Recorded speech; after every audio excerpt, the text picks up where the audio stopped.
Hello, and welcome to another Town Administrator Update, our chance to talk with Town Administrator Paul Sagarino about the latest happenings around town. So let's get started. Paul, thanks for coming in. Hey, thank you for having me, Rich. And it's nice to have you back in the studio, even though we are somewhat distanced, but... It is. We got a good distance, but it's nice to be able to do one of these in person. It's been a while, so. Yeah, absolutely. I think we haven't done one since, before everything shut down, so happy to have you back in. So I just want to start, town meeting happened, last week of September. I think one of the biggest things probably was, sort of rejiggling the town finances. Yep. So to talk about where we are as far as, what was projected in the spring for the, FY21 budget and kind of where we are now.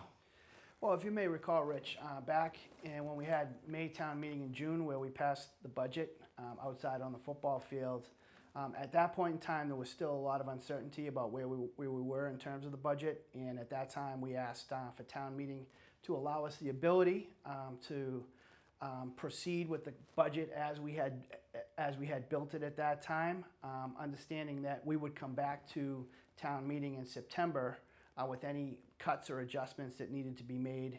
And the goal with that was to sort of understand much better, have a few more months of history in terms of, where do we stand in terms of state aid, and other local receipts numbers. So town meeting very graciously allowed us to do that, and we did our part by working throughout the summer, monitoring the numbers, and we did come back to town meeting with approximately $2.1 million of budget cuts for September, which was really, really difficult for us. Great job by the team in coming up with them. Great job by all the department heads and the school department. Everybody worked together to try to come up with what we determined were the least harmful cuts at the present time. That doesn't mean that they're not harmful, but they're definitely the least harmful to citizen services and school programs, et cetera. So we're very thankful for that. Throughout the course of the summer, we did get some good news and bad news, as you might imagine. The good news was that the state was able to promise us that they would at least level fund state aid. So that was a huge win for us in the community. We were prepared for a 10 to 20% cut there, and that would have been additional serious cuts to the budget.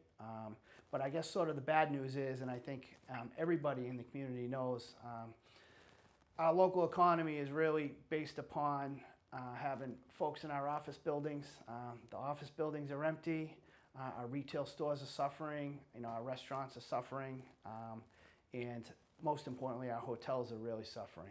I think they had gone from about 90% occupancy, pre-COVID during the week to, hovering around the 10% area. Right. And that's a very large revenue source for us in the town. So. Now, one of the things that you were able to do is, so it wasn't just, as big an impact on like the line item budgets for both the town and the schools was to kind of make up some of the deficit from accommodated accounts. Can you explain Correct. Sort of like what that means? As I know it sort of like impacted OPEB, but like what does that mean going forward?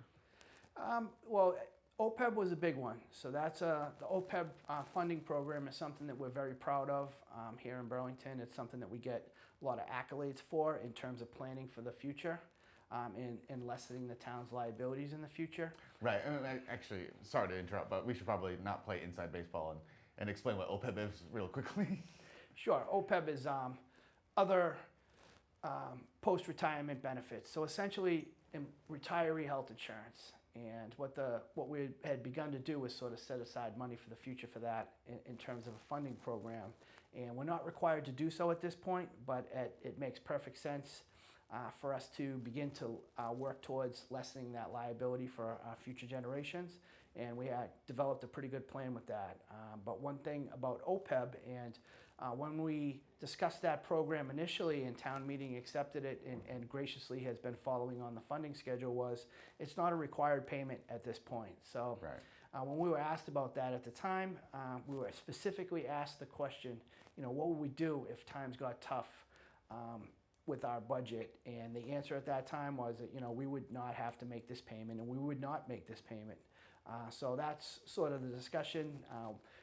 hopefully we'll build it up slowly over the course of the next few years to sort of get back to where we were on schedule and begin to fund that. And again, we're able to sharpen our pencil on health insurance and debt, our debt service in terms of the debt payments for the town. So we're able to take some budget money out of those items, and again, in an attempt to sort of protect resident services and employees that provide services to residents at the town and at the school. So that was sort of our goal in terms of trying to come up with cuts that were least harmful to resident services. And it seems like you were successful with that. I haven't heard any of layoffs or cuts of services. Yes, I mean, every cut is very difficult, I will tell you. But yes, I would say that this round for the current fiscal year, I think that we were able to get by with less harmful cuts.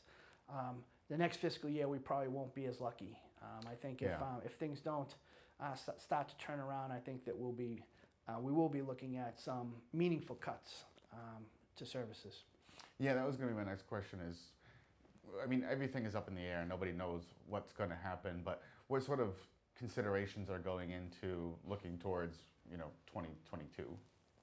Well, 2022, we usually start the planning for that initially in around November, December. So we'll probably have to put a lot more pre-planning into that, a lot more discussion with on guidelines with the Ways and Means Committee and with the school committee and with the selectmen and other parties within the town just to determine guidelines. So we'll have to start up and put some more effort into it. The good news is that every month that goes by, we get a little bit more information. We get one more month's worth of meals tax revenues, one more month's worth of hotel tax revenues, so we can sort of understand how those are trending and how badly we are hurting in that aspect. So hopefully, by the end of this calendar year, we'll have at least a better idea in terms of how local revenues are coming in, and hopefully we'll have a better idea of what the state is going to be able to provide for us next year to give us some better information so that we can have more reliability in what we're putting together for a budget. But I don't think there's any question that it's going to be a very difficult budget year. Yeah, and hopefully the federal government will get its act together and provide some, relief for states helpful. And municipalities. I think that if they were able to provide some relief to the state, that the state would, our state delegation worked very hard to level fund state aid this year. Much credit to Representative Gordon and Senator Friedman for that. It was a lifesaver for us. Even a 10% cut to our state aid could have been an additional $1 million we would have to cut from the budget, and it's definitely meaningful. Yeah, we just had Senator Friedman in yesterday, and she said that that's her goal is to try to get as much from the federal government as possible. But locally, obviously we talked about meals tax and the hotels. What kind of actions at the local level are being taken to support small businesses? I know, for one, the extension of outdoor dining happened. So, even though it might get chilly, people are still have the option of, eating outdoors or maybe having an expanded, tent system or something at local restaurants. Rich, the Board of Selectmen appointed a task force for that. So Melissa Tintakoulis, our Economic Development Director, has been working with our Planning Director, our Board of Health, our Building Department, our Police and Fire, in order to provide ways with businesses to expand outside. The most common thing you see is the restaurants with the outside seating. How do we get them up and running and operating safely? But it also extends to other businesses. We've been asked to allow, for example, a fitness company to run fitness classes outside at one of our parks and playgrounds. So there's a lot of things that we've done to facilitate all sorts of businesses in town. And the task force deserves a great amount of credit. I think that they got our businesses up and running outside and running differently and safely very, very quickly once we were allowed to. As you know, the Board of Selectmen has taken every action that they could to help the businesses, including extending the outside dining, which we're allowed to do under the law. It'd be interesting to see how many businesses feel that that's a worthwhile investment to set something up outside, as you mentioned earlier, a little bit more permanent. Yeah. It's starting to get a little chilly out there, so we're very hopeful that as the requests come in, that we'll be able to accommodate businesses to help them get through what's probably going to be a very difficult winter. But much credit to to Melissa and the task force for reopening task force is what we call them, in terms of getting people up and running. You may have also noticed that we did have a program, a micro loan program for businesses that were able to get grants through the state. Melissa's been working on that for small businesses.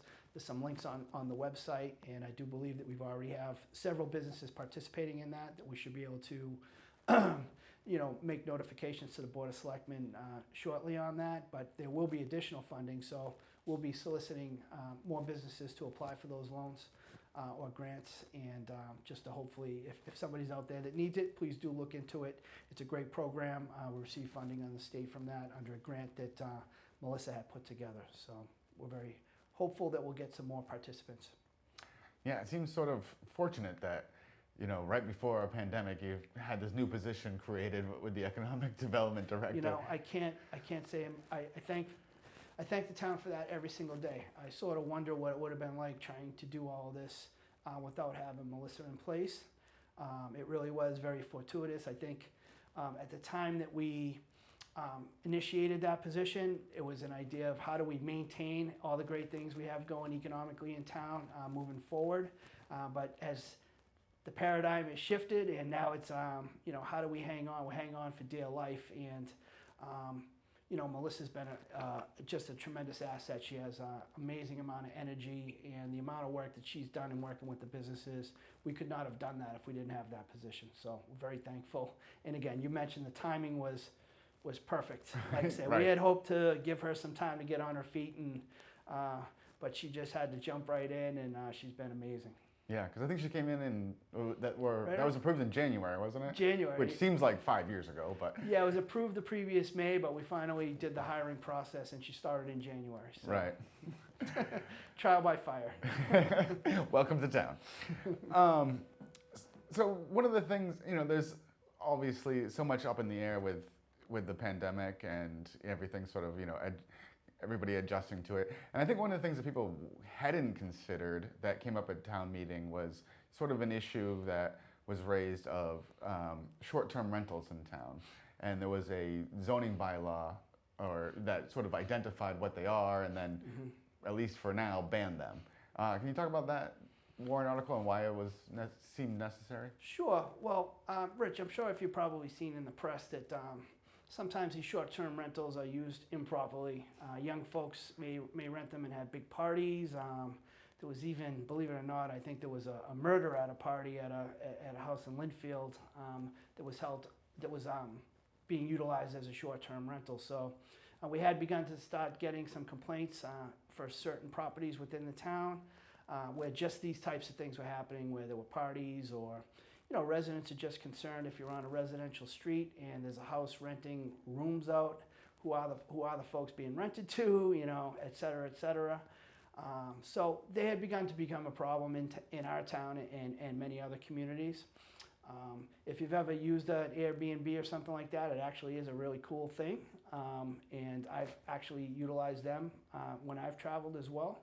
So I think there is a place for it in our society, and I think that going forward, I think the goal would be to sort of put a limit on it now until everybody can get their arms around what's a good way to administer this for the future. Because I don't think the goal was to prevent residents from, offering a short-term rental out of their own homes. It was just an opportunity for the town to sort of put the brakes on it for a while so that we could get our arms around what's a good way to manage this thing, what's a good way to administer this thing, to put protections in there for residents and for renters alike.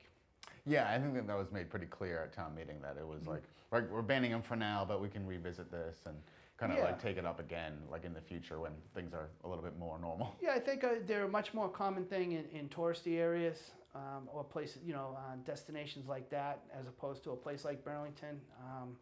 But clearly there is an interest in residents in providing short-term rentals, and there's also been an interest in town in people renting the places too. So I do think it's something that will work itself out over the next few years.